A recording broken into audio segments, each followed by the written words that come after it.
You wrote the address of the accused. No, my lord. Everything that is written here, I got it from the accused when we were engaging. And you also wrote his identity number. It starts with an 86. Yes, my lord. The accused gave me all those particulars. That's why I said we engaged more than from to 10. It's more than 2 hours. And you wrote also his cell number. No, my lord. I wrote the cell number from him. I didn't get anything from Brigadier Kennedy. Maybe Sir Ramusipili forgot to put this to you. And you also initialed. You initialed some mistakes. You. And your evidence is that he also initialed some mistakes. It shows, my lord, that we were step by step with the accused. We were doing this document together. From the start up to the end, my lord. Were you ever called to come and give evidence in a court case of assault, which perhaps was laid by the accused? Because he says he was assaulted in your presence. The assault stopped. Not even a statement was obtained from me, my lord, except going to court and testify. I never did it. But was any charge laid against you? Nothing, my lord.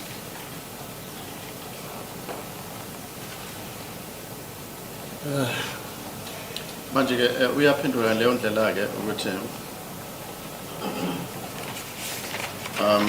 konke lokho okukhulumekayo okuqhamuka-ke kuleli hlangothi-ke lommangalelwa akusilona iqiniso kahle ngoba-ke mina-ke bengingenayo-ke idokodo kimina okanye idokethe kimina njengoba inkantolo ibuzile ukuthi mhlambe uGenini wakunikeza idokethe lecala ukuthi cha azange bengenayo mina idokethe ya leli cala kanti-ke yonke imininingwane-ke ebonakalayo kanye ebhalwe phansi kakhulukazi kule proforma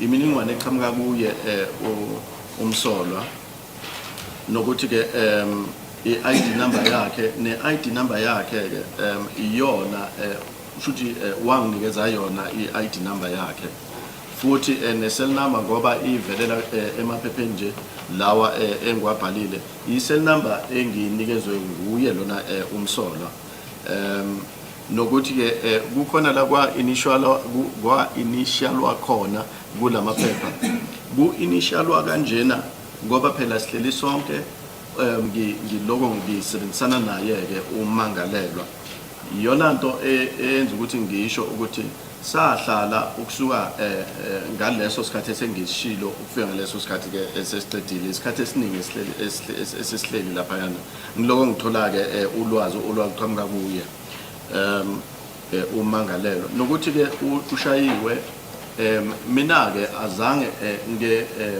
ngikubone lokuthi ummangalelwa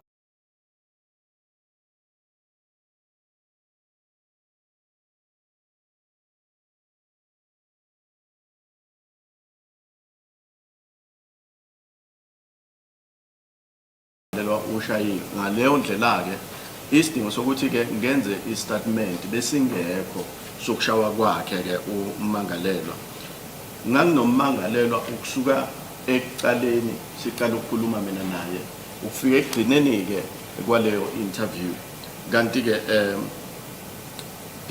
istatement esiqhamuka kimi asikho esimayelana-ke nokushawa kwakhe. Yeah, finally, from the questions you were saying were given answers to, which is obviously denied by the accused. It appears that you, because the imputation is that you wrote that statement, you even know the drinking habits of the accused. For instance, he says he stopped drinking in March when there was COVID and that he doesn't need drugs. You know that. Fertile mind of yours.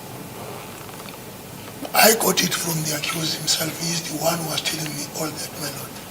Konke lokho-ke kwaqhamuka kuye ummangalelwa ukuthi wagcina ukuphuza ngoMarch 2020. Okay, any questions arising? Any questions arising from the rest of the council? Thank you. No question, man. Okay, thank you, sir. Thank you, my Are lord. you retired in Natal now? Up and down, my lord. Or in a plaza? Lapha? No, I just village. Thank you, my lord. Okay. So, court, please, my lord, the Yeah. state calls the next witness. It's Sergeant N.T. Monaring, it's witness number 81 on the list. Sergeant N.T. Munari. N.T. Monaring. Okay.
The names of the witness, my lord, is Nakedi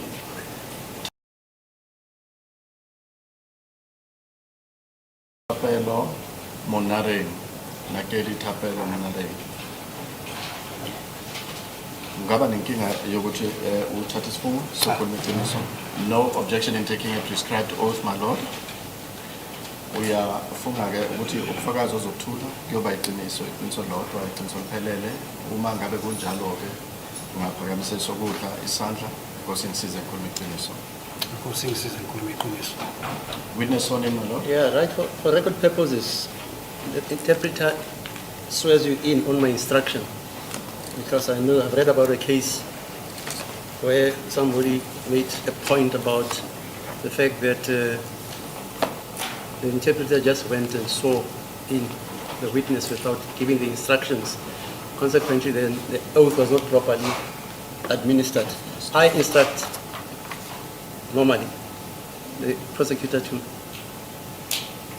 instruct you to take the oath like I've done. Okay. Yes, sir. That's all right. Okay, Understood, thank you. my lord.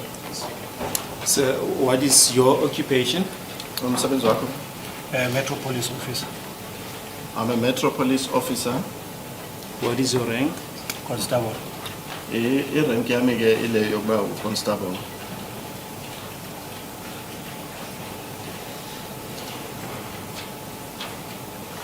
And to which metro are you attached? Ekurhuleni Metropolis Department. Thike ngise department. How many years service do you have? I was appointed casual for 2008, once January. I got appointed on the 1st of January 2008.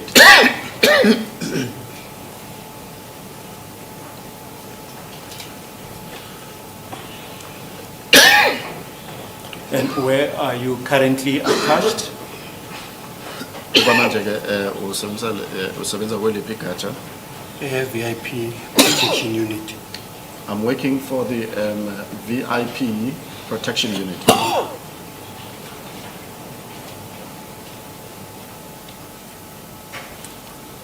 At which level is that? 11. At which level do you execute those duties? At Ekurhuleni Metro, at the local government. That is at the local government, Guruleni Metro.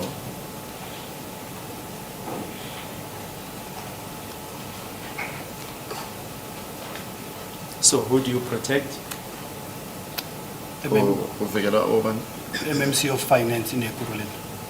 MMC of Finance at Guruleni. Yes. And in 2008, what duties did you perform? Wayenza mephi At emsebenzi ngo- Ekurhuleni 2008? Metro? khona lapho eKuruleni Metro. Si appointwe ngo-2008 ngaqala i-training yami ngaqala ukusebenza ngoJuly eBoksburg precinct as a Metro Police officer, and then I moved to SWAT unit in 2009. We were appointed in 2008, and I also attended my training in July. That is, I started working. then in July I started working at Boksburg, and then in 2009 we were put into the SWAT unit. And what did that unit entail? What is SWAT? Is SWAT should tell you. SWAT ama-prevention amele special weapons and tactics. SWAT is the acronym that stands for Special Weapons And tactics. and Tactics.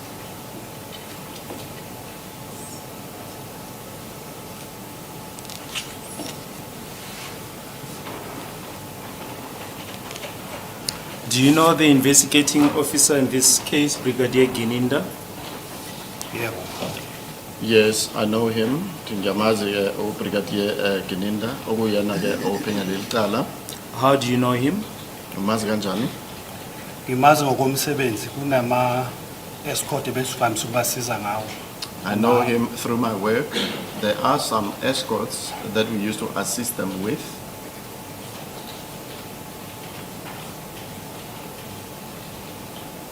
Escorts of what? Of who? Escorts one. Of high-profile cases, for example, Rodolfo Mkrecha, doing my escort for one.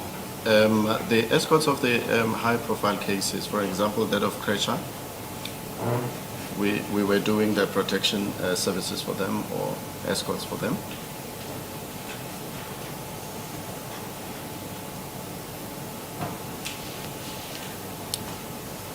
Now, on the 30th of May 2020, were you on duty? On the, sorry? 30th of May 2020, were you on duty? Okay, 30th of May 22. Yeah. Yes, I was on duty. Can you tell the court in your own words what happened on the day? Ungatshela inkantolo ke ngawakho amazwi ukuthi kwenzakalani ke ngalolu suku. Ungaqhubeka. I got contacted Brigadier Gininda. I got contacted by Brigadier Gininda. Futhi ke ngafonela okanye ke Brigadier Gininda ke wayixhumanisa nami. Yes. What time did you contact him? Wafonela okanye ke wayixhumanisa nawe ngobani isikhathi? Angisakhumbula isikhathi kodwa ikho ilanga laselishonile. I cannot remember the exact time. It was in the evening though, or that it was late in the day though. Yes. Atucela simsize simthathele umuntu simise ku-Colonel Mboto e-Deep Proof. Yasenikeza i-phone number athi ngifonele u-Colonel mangifika elo e-Deep Proof. He said that I should, or that we should assist him. We should take a person to Colonel Mboto in Deep Kloof. He further provided me with the contact details of Colonel Mboto, and he said to me that upon my arrival there in Deep Kloof, I should then contact him.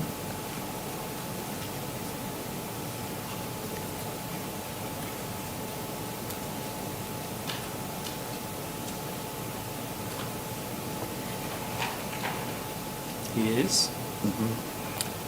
Sahamba ke safike e-Deep Kloof police station samfonela u-Colonel. We proceeded to Deep Kloof police station, and upon arrival we phone called Colonel. Just a minute.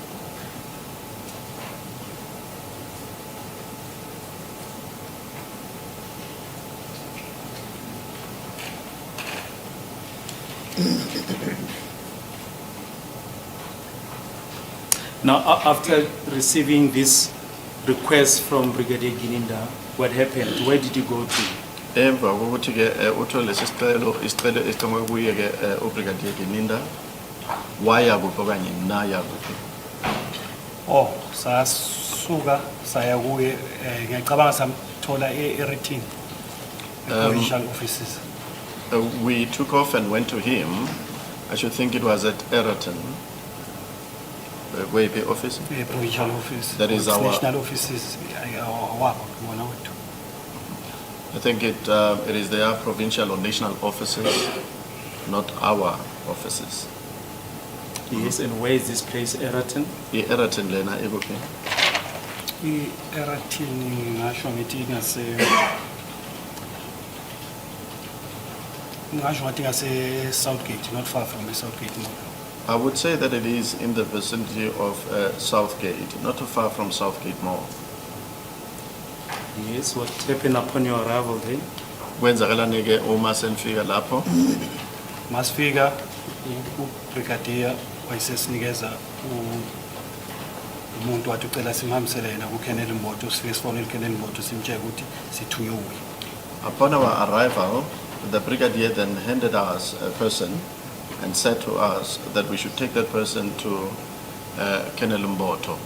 And upon our arrival, that we should phone call him. That is phone call Colonel Mboto.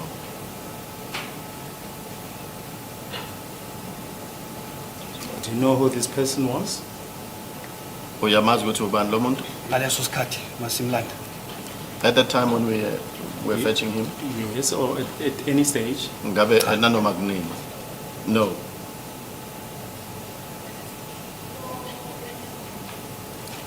Yes, what happened?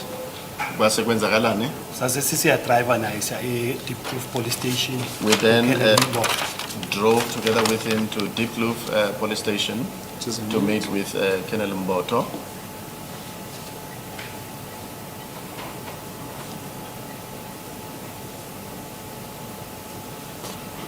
Now, if you say we, who do you include? Uma othi sa, ukhuluma ngobani? Nganginomunye engisebenza naye u-Constable Kosingiphile kuMaphumulo.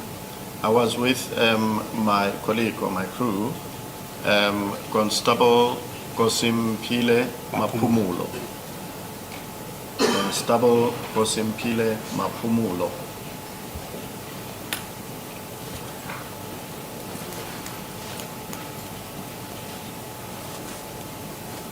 Now, this person that you collected from Eraton from Brigadier Gininda, can you explain how was he? Was he free? Was he handcuffed? Or what was the positioning? Lo muntu enimthathe khona laphana ku Brigadier Gininda, isimo sakhe nje besinjani. Ube khulekile, ube kahle nje, ube njani nje uma nimbuka. No, what I mean was he handcuffed or was he not handcuffed? He was Ube handcuffed. He was handcuffed. Tike ube fakwe ozankosi. Yes. You may proceed. Ungaqhubeka ke. Usho isimo sakhe. Yes, well, what Yes, happened after you collected this person? Ubefasiwe ngozankosi and then samthatha samfaka emotweni sa-driver naye sa-Diepkloof police station ku-Colonel Mboto. He was fastened Fike with nje the handcuffs. sambingelela wavuma samthatha samfaka emotweni sathatha instruction from ulo ubrigadier uGininda to ukuthi siye-Diepkloof ku-Colonel Mboto. He was handcuffed. We greeted him, and then he greeted us back, and then we went to Brigadier Gininda, got our instructions, and we took this man with us, loaded him into the vehicle, and then we proceeded to Diepkloof police station. Yes. Safike safonela uKolonel Mboto. Kolonel Mboto wathi singene use-ofisini elingase-CSC. We then, upon our arrival there, phone called Colonel Mboto. He then said that we should get into the premises there. He indicated to us that he is in the office that is in the CSC.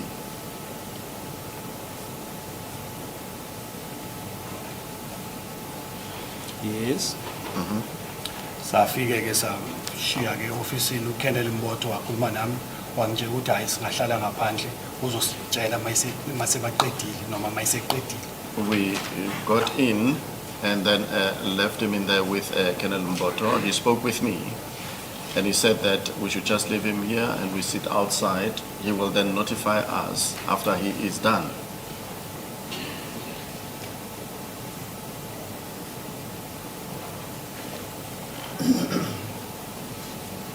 Yes.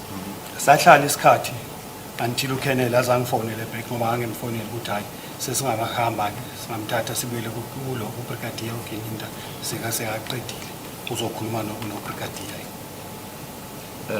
Ubani ufonela omunye? uKennel ungibizile ayibe ngimfonele mina masifike so ungifonele ukuthi sesingeza sithathe lo umuntu lebesenaye bese sesiyaye ubrigadier Gininda. After a long while, Colonel Mboto then phone called me because initially upon our arrival there I phone called him.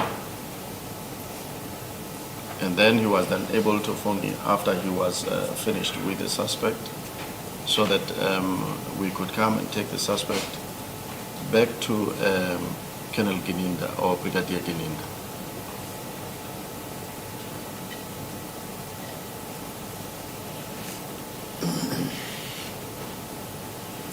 Yes. Sahamba masibuyela kubrigadier uGininda wathi ucela sihambe no sergeant ube part of investigating team I think. We went back to Brigadier Gininda. Upon our arrival there, Brigadier Gininda said that we should stick with the same company, such as that of Sergeant. Wathi ucela si escort Oh, sergeant escort isibongo sakhe be party investigation team there. okay. Then he said, my apologies, Your Lordship. He said that we should provide our protection service to the sergeant who was a part of the investigation team. I'm just forgetting the name of that sergeant that we're supposed to provide our protection service to. Yes. Sasisiya driver I think saya somewhere Pretoria regularly with detention. Pretoria will be Rivali. Villarreal. Villarreal. We then drove to Pretoria, I should think the place called Villarreal. La wafika wayodetainwa khona. That is where he was detained at. Who was detained? Ngubani loyo owadetainwa khona? Umuntu lo besilokhu esihamba naye uya kubrigadier uya uKennel Mboto from brigadier uGininda. The same person that we were with him that was taken Mboto and back to Brigadier Gininda. That is the person I'm referring to. Now, from Era 10, where you collected this person, did you stop at any other place on your way to Diepkloof police station? Ukusuka khona phana ke eRatten la nithathe khona lo muntu ngabe khona enye indawo enginafike nama kuyo kana misa kuyo lisendleleni eya eDiepkloof? No. And was this person assaulted in any way?